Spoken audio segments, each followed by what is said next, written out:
The Battle of Little Blue River was a minor battle of the American Civil War, occurring on October 21, 1864 in Jackson County, Missouri during Price's Missouri expedition of that year. This led in turn to the Battle of Westport on October 23, resulting in Price's defeat and the ending of major Confederate military operations in Missouri. Background: in the fall of 1864, Confederate Maj. Gen. Sterling Price was dispatched by his superior, Lt. Gen. Edmund Kirby Smith, to attempt to seize Missouri for the Confederacy. Unable to attack his primary objective, St. Louis, Price decided to execute Smith's backup plan for a westward raid through Missouri and into Kansas and the Indian Territory. Their ultimate goal was to destroy or capture Union supplies and outposts, which might negatively affect Abraham Lincoln's chances for re-election in 1864. After his victory at the Battle of Glasgow, Missouri, Price continued his march westward, in the direction of Kansas City and Fort Leavenworth, headquarters of the Federal Department of Kansas. But his progress was slow, giving the Union Army a chance to concentrate their forces. Maj. Gen. William S. Rosecrans, commanding the Department of the Missouri, proposed a pincer movement to trap Price and his army, but he was unable to communicate with Maj.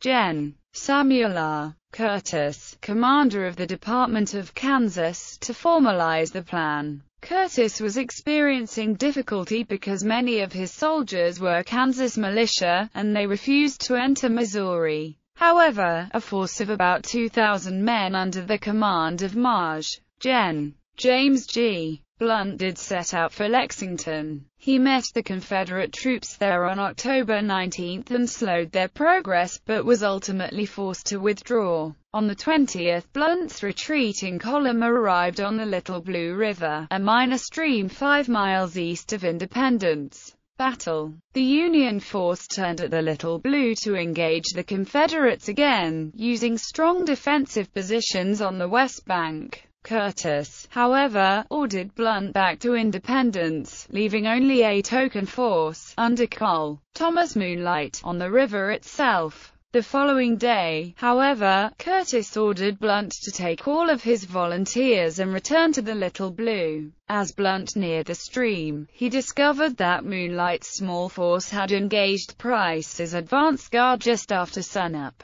burning the bridge as previously ordered. Price's main force had arrived by this time and was fiercely engaging Moonlight's brigade, which was stubbornly guarding every available ford in the area. Blunt quickly entered the fray, attempting to drive Price back beyond the defensive positions that he wished to reoccupy. A 5-hour battle ensued, as Union troops forced the Confederates to fall back at first, entrenching themselves behind several rock walls as they awaited an inevitable Southern counterattack. Although witnesses reported that the hopelessly outnumbered Federals compelled their enemy to fight for every inch of ground, Confederate numerical superiority slowly took its toll. Gradually, the Northerners were forced to retreat, and the focus of the battle shifted to Independence itself. Aftermath. Although Union rearguard units attempted throughout the afternoon of the 21st to retard Price's advance through the streets and byways of Independence, they ultimately proved unsuccessful and were forced to retreat to the Big Blue River west of town. The following day, Union forces attacked the Confederates in Independence and initially routed them, only to be compelled to retreat later in the day by units under Brig. Gen. John S. Marmaduke. Although Price could claim victories at the Little Blue and Independence, both ultimately proved hollow. Once again, his army had been slowed, and more Union reinforcements were arriving. On the 23rd of October, the full Union and Confederate forces collided at the Battle of Westport,